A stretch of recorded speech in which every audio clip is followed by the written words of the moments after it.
that we know of, and they may or may not involve, but possibly do, Iran. But I don't really know, can't be sure, because in the first case in Butler, Pennsylvania, great place, and we're going back to Butler, by the way. We're going to go back and finish our speech. The FBI has been unable to open the 3 potentially foreign-based apps. And in the second case, the assassin had 6 cell phones in his car, yet the FBI has likewise been unable to penetrate their guard. Shouldn't be tough to do.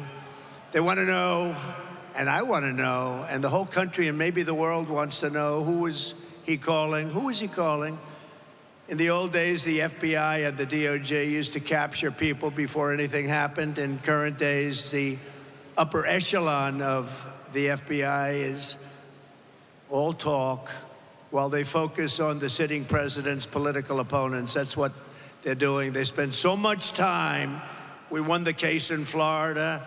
It's all a big scam. It's all against a political opponent, me, who's doing better in the polls than anybody else, and should be hopefully able to recapture the presidency in 41 days and make our country great again. But all they focus on is their political opponent. But they must get Apple to open these foreign apps, and they must get Apple to likewise open the 6 phones from the second lunatic, who's a lunatic, and open them immediately, because we have a lot at stake, whether it's me or any other former president. They break into apps all the time. They had no problem breaking into the apps of the J6 hostages. They broke into those apps. And they could be Iran-based. They could also be something else. But we'll never know until they're opened, and they got to get them opened.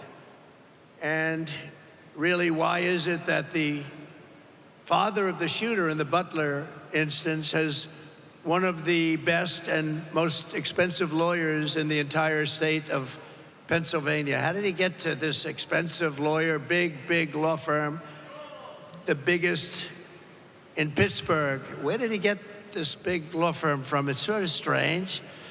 If I were president and a former president and a leading candidate, I'm the leading candidate by far to be the next president. And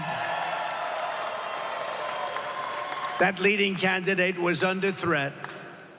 If I was president and the candidate was under threat, any candidate, Republican or Democrat, and by the way, I want to thank the Democrats because they just increased funding for the Secret Service, who worked very hard.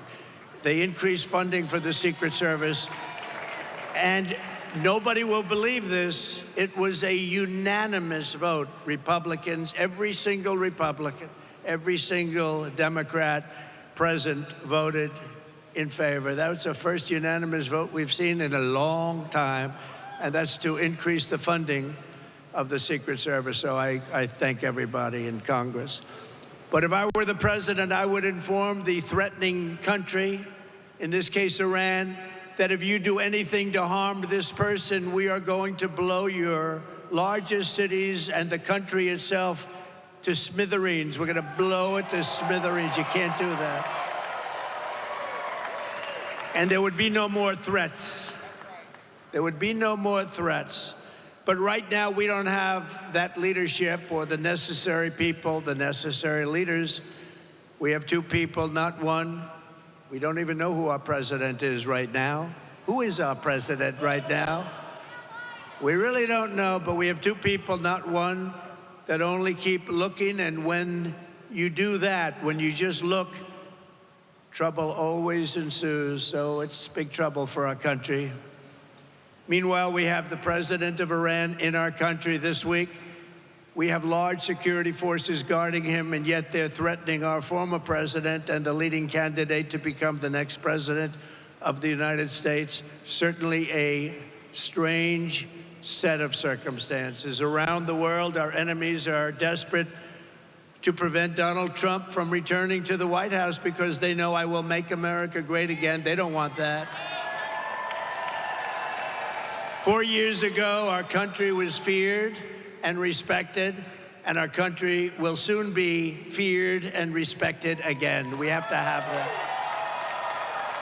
And that's why we all need to pull together to thwart these attempts and to bring back American strength, power, and prestige. We will soon have it back. No threat will shake me. No enemy will intimidate me. And I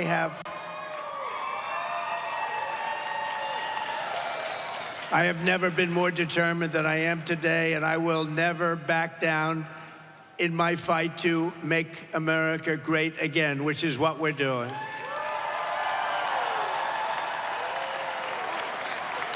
So I want to make that statement because we are under threat. I have been threatened very directly, and I appreciate the agencies that we've been meeting with, but we've been threatened very directly by Iran. And I think you have to let them know, because the best way to do it is through the office of the president, that you do any attacks on former presidents or candidates for president, your country gets blown to smithereens, as we say. 41 days from now, we are going to win the state of North Carolina. We are going to defeat Comrade Kamala Harris, and we are going to take back our country. We're going to take it back.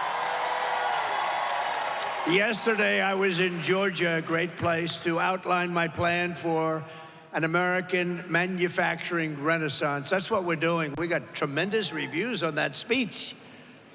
Now today, Kamala Harris is supposedly announcing her so-called plans to support manufacturing and wealth creation. Why didn't she do it 3.5 years ago?